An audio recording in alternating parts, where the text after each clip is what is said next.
The white-hot Iron Man stood up, got stiffly off his glowing bed and began to walk to and fro on the sand, cooling. He cooled slowly. He went from white to orange, from orange to red, red to black, as he walked, coolly swinging his arms. Now at last he spoke to the monster.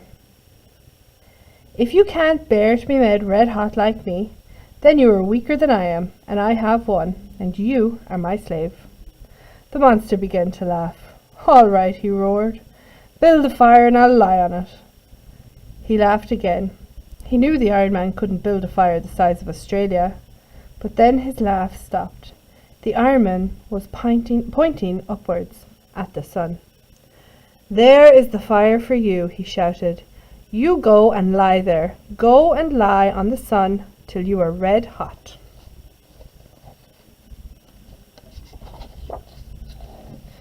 The monster gazed up at the sun. He felt strangely cold suddenly. But how could he refuse? "All right," and he set off.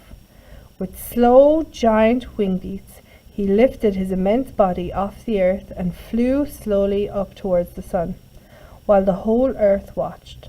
Slowly he covered the distance, getting smaller and smaller as he went. At last he landed. A ragged black shape sprawled across the sun. Everybody watched, and now they saw the monster begin to glow. Blue at first, then red, then orange. Finally his shape was invisible, the same blazing white as the sun itself. The monster was white-hot on the sun. Then they saw him returning, a blazing shape tearing itself from the sun, off the sun. This shape became red as it flew. It was writhing and growing larger.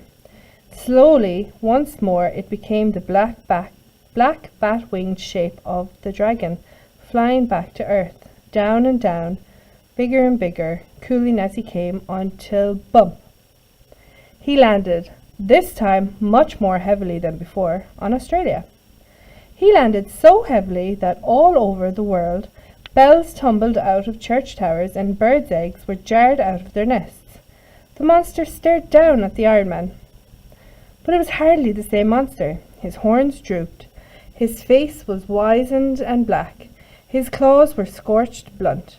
His crest flopped over limply, and great ragged holes were burned in his wings. It had been terrible for him on the fires of the sun, but he had done it, and there he was. The fires of the sun are far, far hotter than any fires here on earth can ever be. "There," he roared, "I've done it." The Iron Man nodded, but his answer was to signal to the engineers. Once more they poured oil into the trough under the grid. Once more they lit it. Once more the flames roared up and the black smoke billowed up into the clear blue.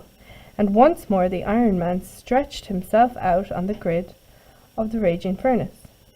The space bat angel dragon watched in horror. He knew what this meant for him. He would have to go once more into the sun's flames. And now the Iron Man's hair and toes and elbows were red hot. He lay back in the flames, smiling up at the dragon. And his whole body was becoming red hot, then orange, and finally white, like the blazing wire inside an electric bulb. At this point the Iron Man was terribly afraid. For what would happen if the flames went on getting fiercer and fiercer? He would melt and drip into the flames like so much treacle, and that would be the end of him. So even though he grinned up at the dragon as though he were enjoying the flames, he was not enjoying them at all, and he was very frightened. Even the engineers, who were hiding behind thick asbestos screens over a mile away along the beach, felt the hair singeing on their heads. They too thought it was the end of the Iron Man. Perhaps they had poured in just a bit too much fuel oil. But at that very moment, and the very second that the edge of the Iron Man's ear started to melt, the fuel was used up and the flames died. The engineers came running down the beach. They saw the red-hot Iron Man getting off his fearful bed, and they saw him moving to and fro on the sand, cooling off. At last, the Iron Man looked up at the dragon. He could hardly speak after his ordeal in the flames. Instead, he simply pointed towards the sun and jabbed his finger towards the sun as he gazed up at the monster. "That's twice," he managed to say. "Now it's your turn." The monster did not laugh. He set off up from the earth, beating his colossal wings, raising his long, ponderous body up into the sky towards the sun. Now it was his turn, and he did not laugh. Last time had been too dreadful. But he went. He couldn't let the Iron Man win. He couldn't let the Iron Man of the Earth beat him in this terrible contest. And so all the telescopes and cameras of the world watched him flying into the sun. They saw him land among the flames, as before. As before, they saw the great ragged shape like an inkblot sprawled over the center of the sun. They saw him begin to glow red and then orange, and at last they could no longer see him. He and the sun were one blinding whiteness. He had done it again, but the sun was burning him up.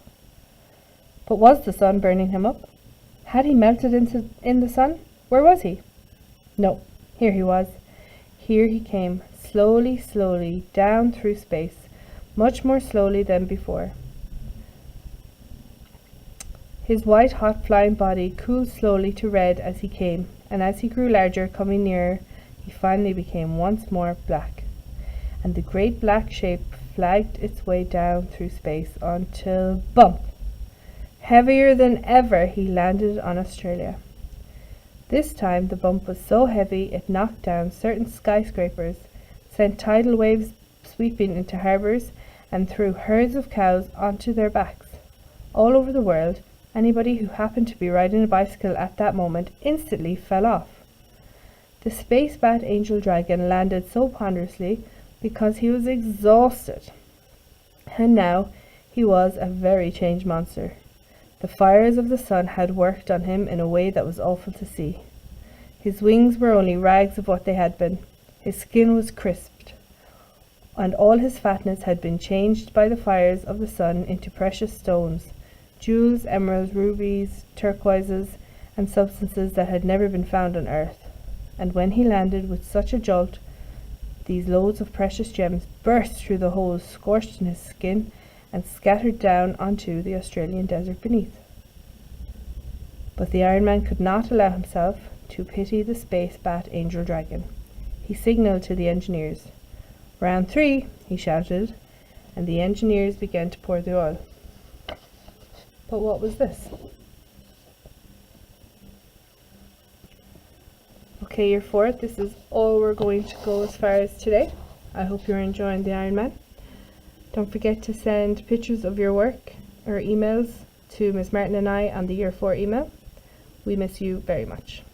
Goodbye.